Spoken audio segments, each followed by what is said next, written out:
¿Cómo le va? Muy buenos días. Buenos días, encantado de compartir este hogar tan acogedor para sostener una conversación con ustedes. Em, Llega a la provincia de Tucumán en una semana donde hubo varios hechos políticos y sociales importantes. Vamos a arrancar por ese lugar. Luego vamos a hablar de la charla de esta tarde. Pero queríamos consultarle sobre, primero, estos anuncios que se hicieron ayer desde el gobierno, un nuevo impuesto, bonos extraordinarios y luego esta situación con el Consejo Asesor de la Magistratura. ¿Qué opinión le merece a usted? ¿Qué análisis hace de estos dos hechos en estos primeros días de la semana? Bueno, yo diría que ambos tienen valor sintomático, es decir, revelan una realidad estructural que está ejemplificada o encarnada en esos episodios. El de los impuestos que se están tratando de imponer en este momento pone de manifiesto una vez más hasta qué punto el gobierno, vaciadas sus arcas por el doble proceso inflacionario y el prebendarismo que está tratando de sostener a cualquier precio, no tiene más remedio que raspar fondos de donde le sea posible para sostener su propia vigencia.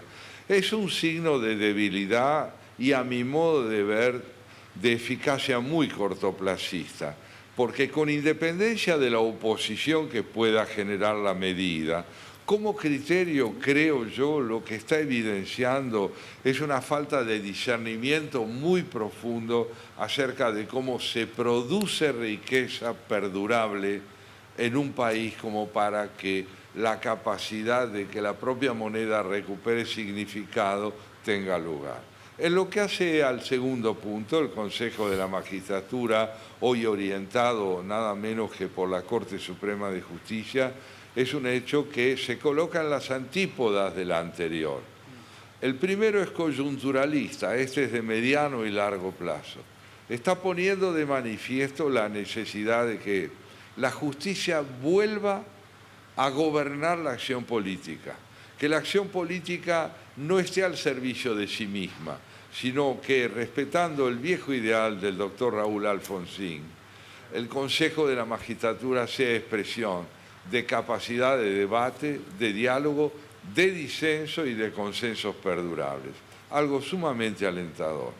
Hoy el título de la conferencia o de la charla que va a mantener en Plaza Independencia, que le invitamos a los tucumanos, va a ser a las 7 de la tarde. Es un buen momento ya cayó la tarde en Tucumán, con lo cual va a estar bonito para poder ir a la plaza y escucharlo. Tiene que ver con la construcción de la Argentina. En este contexto que hoy estamos viviendo, ¿cuáles cree que son esos principales temas que hay que tener en cuenta para llegar a la reconstrucción de un país? Ante todo, un buen diagnóstico sobre la destrucción del país.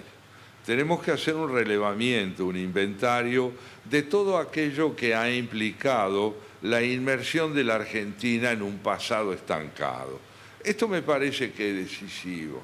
El país es un país que se ha quedado sin monedas, que ha padecido la existencia de un Estado macrocefálico, que ha abolido la interlocución entre las fuerzas del oficialismo y la oposición, que ha concebido la política como el ejercicio del poder por parte de una dimensión autocrática de la personalidad con liderazgo y, en última instancia, que ha entendido que la ampliación de la base electoral del oficialismo descansaba sobre la posibilidad de rescatar a la presidenta de los riesgos que la justicia le impone con sus causas y ampliar con una alianza con el peronismo esa base electoral que le garantizara un triunfo eventual en el 23. En verdad, nada de esto ha ocurrido. La inversión de capitales en la Argentina no se ha producido, el acuerdo con el Fondo Monetario es muy tenue, en el orden educativo, en el orden cultural, el país crece a pesar de las dificultades que se le ponen, donde el apoyo del Estado a las iniciativas que tienen que ver con educación, cultura y trabajo están esencialmente tramitadas por la vida sindical. Y sin ignorar el derecho que el trabajador cultural tiene a recibir reconocimiento económico, el que se supedite por completo la actividad cultural a las demandas sindicales vuelve a probar una vez más la desconsideración que hay por el ideal de nación y la necesidad de que las corporaciones sean las que tengan la última palabra en el orden de la organización laboral del país. Usted se ha reunido hoy con el intendente Germán Alfaro y me llamó la atención escuchar que usted dijo, esto que usted me está describiendo, intendente, habla de una poca democracia. Sí, porque yo escuchaba al intendente que se refería a los desaciertos acumulados por el gobierno y a la necesidad de que la acción de la oposición se oriente de una manera clara hacia la generación de alternativas sin que aún se lo haya logrado. Y me llevó esto a la idea de que podemos caracterizar a la escasa democracia como esta dificultad atroz para que los acuerdos asentados en convenios transpartidarios, en una horizontalidad, transversalidad pluralista, en el ideal de una nación por sobre los ideales e intereses sectoriales tengan lugar. Argentina está, ya lo dije, más cerca del siglo XIX que del XXI, es un país donde el federalismo está ausente, hemos durado, no nos hemos desarrollado. Está Silvina en el piso que seguramente quiere hacer una pregunta. ¿Cómo no? Sí, ¿cómo está Santiago? Con Sí, Sergio. Silvina. Sergio y Silvina lo saludamos. ¿Cómo está? Alguna frase suya que he leído Estoy muy bien. habla de que los argentinos vivimos en una sociedad en donde la experiencia nunca logra transformarse en enseñanza, ¿no? Y digo, teniendo como base este punto, ¿en dónde estamos? Aunque resulte muy simplista y muy reduccionista la pregunta, ¿cuál es nuestra actualidad? ¿Cuál es nuestra coyuntura? ¿Y hacia dónde vamos? Digo, ¿qué es lo que nos espera en un corto plazo? Bueno, yo diría que desde lo que hace al oficialismo, la dificultad para transformar la experiencia en enseñanza es notoria. Tiene el oficialismo una fuerte propensión a la repetición del error y a una también creciente fragmentación del rostro del Poder Ejecutivo a través de la descalificación recíproca entre las dos figuras con más alto nivel de representación. Por lo tanto, escaso aprendizaje en el oficialismo y un gran interrogante dirigido a la oposición. ¿Habrá aprendido la oposición por qué perdió las elecciones del año 19? ¿Sabrá infundirle a lo que es indispensable, que es contemplar la necesidad de terminar con la denigración sembrada por la pobreza? La alternativa de generar políticas de Estado que reinscriban a tanta gente en el campo de la significación cívica. ¿Lo habrá aprendido? Santiago, ¿Tendrá capacidad de ser mejor de lo que fue? Estas preguntas siguen en pie. La necesidad de que no se las olvide le exige a la ciudadanía que le recuerde a la dirigencia política cuál es su deber.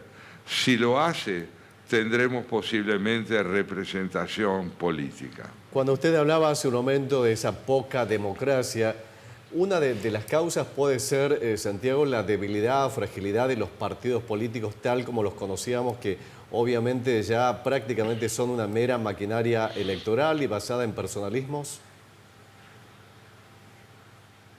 Sin duda, claro que sí, no hay democracia sin partidos políticos. Las coaliciones son una respuesta necesaria, pero que también evidencia la anemia de fortaleza por parte de los que fueron partidos políticos. No obstante, valorémosla a las coaliciones porque de ellas pueden surgir mañana acuerdos consensuales que los partidos en forma aislada no han sabido concebir.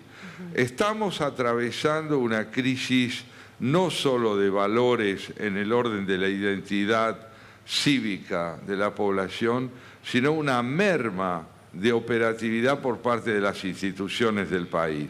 No obstante, la Corte Suprema ha dado en estos días un indicio de revitalización fundamental. Es conveniente, en suma, no ser pesimista ni optimista. Las dos son posturas cuya característica primordial es creer que las cosas van a ser como se estima. Va a andar todo mal o va a andar todo bien, sin ningún compromiso. Lo mejor es tener la sensibilidad del hombre esperanzado, que ve matices vitales donde parece no haberlos y combate con enorme paciencia para que alguna vez sea posible venir del futuro hacia el presente con innovación y no del pasado hacia el presente con repetición. Bueno, lo difícil es circular precisamente por esa línea media, ¿no? Lo difícil es lo más interesante.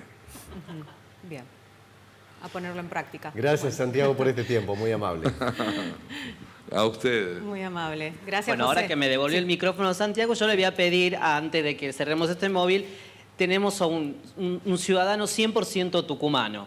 La República de Tucumán hoy emitió su primer pasaporte, Sergio y Silvina. Ajá. Y fíjese en cuál es, ahí creo que lo tiene, mirá. Y no te digo, no es mentira, ¿eh? Ah, Porque Santiago Kovadlov es un enamorado de Tucumán. Y hoy se emitió el primer pasaporte de la República de Tucumán y lo tiene Santiago Kovadlov. Ah, Pero es de bueno. 100% verdad, te digo, ¿no? Mirá, mirá. Ahí está, ¿ves? Ah, es perfecto. ciudadano tucumano. Muy Ya bien. está, adoptado. Santiago Kovadlov, entonces, de Deseo la a República todos de que Tucumán. tengan la misma suerte que yo. Muy bien, perfecto. Muchas Bienvenidos gracias. a la República Voy de a ver si Tucumán. adquiero la tonada tan linda de ustedes. Que no se vaya a equivocar de pasaporte y quiera presentar ese en algún aeropuerto. Claro, no, por Por favor, que no se diga. Bárbaro. Gracias, Santiago. Amoroso, además. Gracias, que estén Chao, muy hasta bien. luego. Gracias. Esta tarde, entonces, 19 horas en Plaza Independencia, donde además yo supongo que tendrá algún tiempito para firmar algunos libros como el que le hemos traído nosotros para que nos firme. El bien. último de él, La aventura de pensar.